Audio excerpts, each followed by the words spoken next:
funny that how things are mentioned. Um, I think that I didn't fulfil my time at City how I wanted to, but amazingly, people say that that they enjoyed me being there. I came as I answered to questions to create goals, which is what I did at Oldham. But we missed loads of chances at City. I couldn't believe it. How many times that we created opportunities and we didn't score. I couldn't believe it. So, um, but I love my time at City. It was very fulfilling. I met some great people. It was one of the prime of my life. 29 years old. And I had massive affection for Man City anyway. Not United.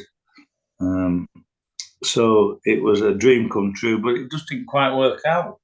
Which is that's what happens to people's careers. How do you know?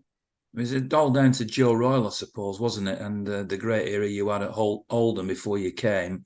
But you were always felt to me a little bit of a maverick. Was that how you would describe yourself? Well, it's an interesting description because what is a maverick? Is it someone who speaks his mind? Is someone who displays different fervour on a pitch? Yes, I wasn't in a mindset to. I was a team player. I'll never have that taken away from me. But I did my own thing, and if that's what a maverick is, but I was also, luckily educated, and I had points of view. I went to a grammar school. I got three. I've got now three science degrees behind me, including the master's degree, and it doesn't sit comfortably with some people. So they label you maverick when all you'd been is just a grammar school educated human being. So football didn't like people were outspoken. Who said things against the grain.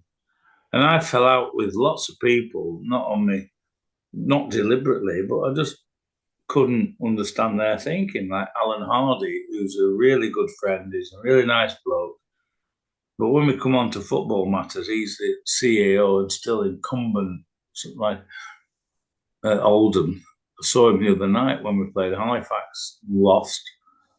Halifax was a better team, by the way. He's still there, hanging around. And he never got on with me. And I had this suspicion that he didn't like my education, because What about I saw through him, if you see what I mean. what about at City then? Was it different? I mean, it obviously was a bigger Not club. exactly the same. City was a big club, but it was exactly the same. I mean, the chairman who I met, who you all know him, we'll call him AKA Shredded Wheat Head.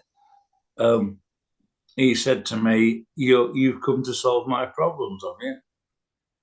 I said, I don't think so. I said, Your problems have been going on for like 25 years. And that was, the chairman. Do you think that, I used the word maverick and I certainly didn't do it unkindly. It was meant to be a compliment, really. Do you think the fact that you are your own man, clearly highly educated, but also willing to plough your own furrow was what gave you that talent? Or, I mean, your mercurial left foot, was that just natural? Was it worked at? I mean, how Yeah, did it's you both. become what you Both. were? Yeah. No, it's both. So I do some individual coaching for kids, like trying to get them off the Alaman, which is a desert with the odd oasis. And I asked them to put backspin on the ball. And they've been at the Alaman Football School of Excellence for 8 years, from 8 to 16, let's say. Yeah, okay. Ballpark figure, decade. And I ask them to put backspin on the ball, and they can't do it. So I have to show them how to do it.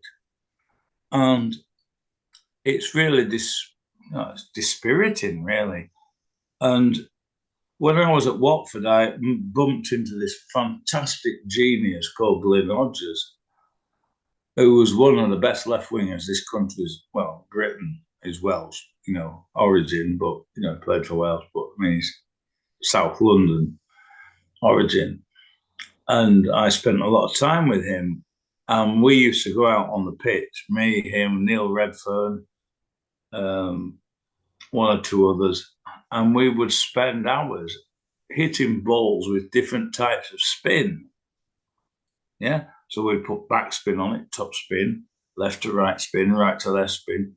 How we would negotiate the ball into a certain area in the box. So obviously you had to have natural talent to be able to pull this off. But at the same time, you needed to be educated into how you did it. And Glyn was really a good educator, and he showed me how to do it.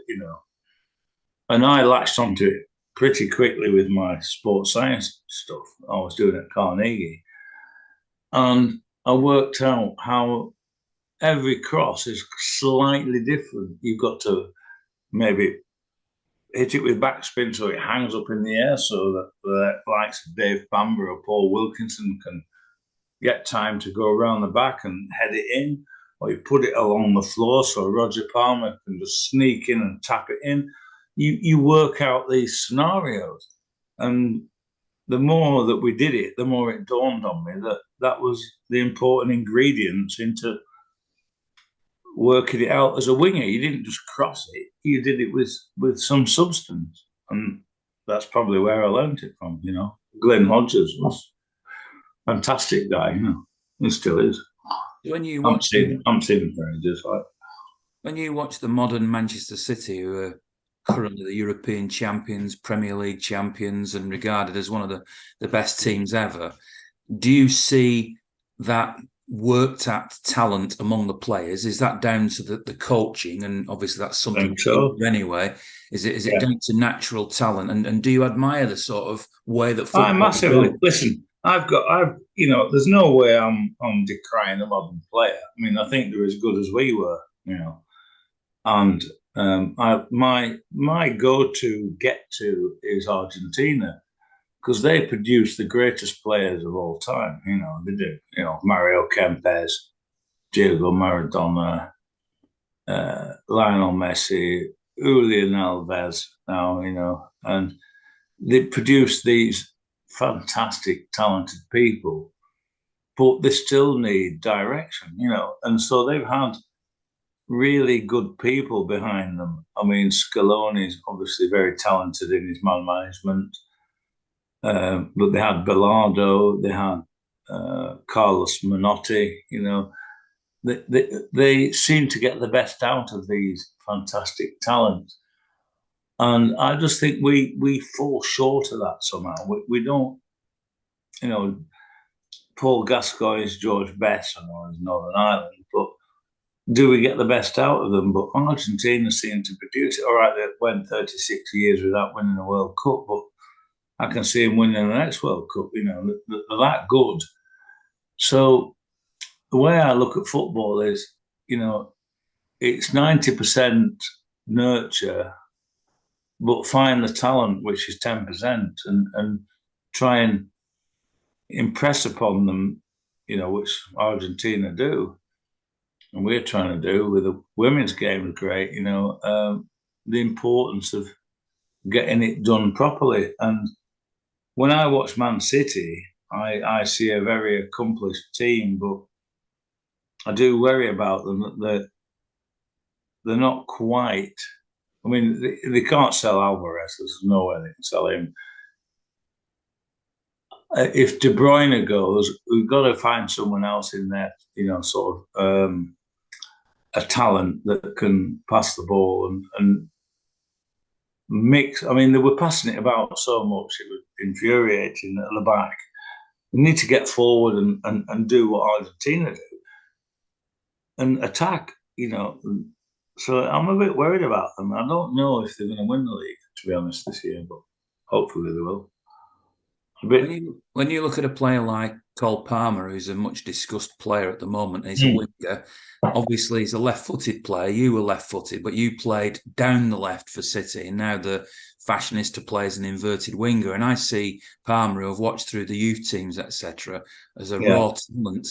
And I think to myself, is Pep going to turn him into a great player? So there's a couple of subjects here. You could Mm. talk about inverted wingers, that Yeah. Cole himself, and whether Pep Well, is a genius when it comes to bringing whatever players it is. I think I think what you can say about Pep is that he does seem to get the best out of people, but it can run dry. And one of the things that you need to do is create chances, don't you? Obviously, and Haaland, for example, he strikes me. He's not Andy Ritchie. He's not Ian Marsh. He doesn't run in behind much. Well, occasionally he does, but he's a predator, right? So if you've got a predator, you need service. So what they need is wingers to produce this. So obviously Pep will have it, he'll have his eye on this, obviously. So how are you going to create these chances? So you need wingers. So they got rid of Mahrez, and he created lots of goals, and you got to replace them. I love Foden. I mean, local talent, but I mean, where's he going to use him? You know, to me, he's a winger, but he likes to play in midfield, and this is vogue of playing in midfield all the time. Well, do you know what? When I was playing, I'll tell you what, I didn't want to play in midfield. Willie Donachie, who's a massive Man City legend, said to me, "We want you to play the Georgie Hadji role," he said to me in 1991. I said, "Willie, I can't do it." I said, "I'm not George Hadji for one. Yeah. And I don't want to do it for two. I want to be out there wide and crossing the ball onto Andy Ritchie's head, Ian Marshall's head, Roger Palmer's head, Frankie Bunn's head, all these legends, Paul Malden, Dave Curry. We had six strikers at Oldham. And they said, "Why did you cross the ball so much?" I said, "Well, the reason was because all the lads were in the box, Basis, when you look at somebody like Jack Grealish, then, who is playing in a wide Oh, position, he's not a winger and he's not a left-footed like you on the left. no. And No. He's confused, he is, Jack. I'd get hold of him tomorrow. I'd love to spend 2 hours with him. I'd show him so much stuff, it's unbelievable. How to dribble it on his right foot, like John Robertson, then trigger it and cross it. Yeah, I could show him so much detail. But I never get a chance, obviously, because you're just isolated when your time's up, your time's up. And they have massive suspicion about you. They think you want to take over, but you don't, you just want to help. But I could spend 2 hours with Jack Grealish. I'd turn him into a proper winger. I'd slow him down for a start. Do a Johan Cruyff, put your foot on the ball, accelerate off from a standing start, which nobody can cope with. Pull it away from players, cross it, goal. But the trouble is he gets so isolated and he's a maverick that when he gets the ball, he thinks he has to take on the world in 5 minutes, and that's why he confuses himself and runs into trouble. So, I've got loads of time for Jack Grealish. I think he's our best player. I mean, I spoke to Joe Royle recently, and he said we had a good laugh, and he said, "What would you do?" I said, "Well, I'd pick Jack Grealish and 10 others for England," and he agreed with me. So well, you obviously you need to educate him. Don't think because he's on I don't know how much a year. Let's say he's on 5 million a year or something. Don't assume that because he's on that sort of wage that he knows what he's doing. you've mentioned a couple of well, obviously we know that you loved Oldham Athletic as well, but you said we and our and all. You have a lot of affection for City by the sounds of it. Massive, yeah. Every time I watch them play, I want them to win. Simple as that. Yeah. How could you not? When you spend half of your funny. Well, great stories as well. I mean, they were probably my best ever stories at Man City. People like Niall Quinn and Sam Ellis. all these wonderful characters, that you met at this great football club. You cannot, you can't sort of put it into words. I'm struggling now. How great it was to be involved with these people. It was wonderful, and a massive club, and it still will be. And it's like I say, it remains part of your life, if you like. And we had some. I mean, some of the stories. I mean, I can't divulge them, but great. And they're not our boys. They're just funny. People like Peter Reid he was wonderful manager, and we didn't really quite get the look, we ran out of luck a little bit, but I think it was a good era that.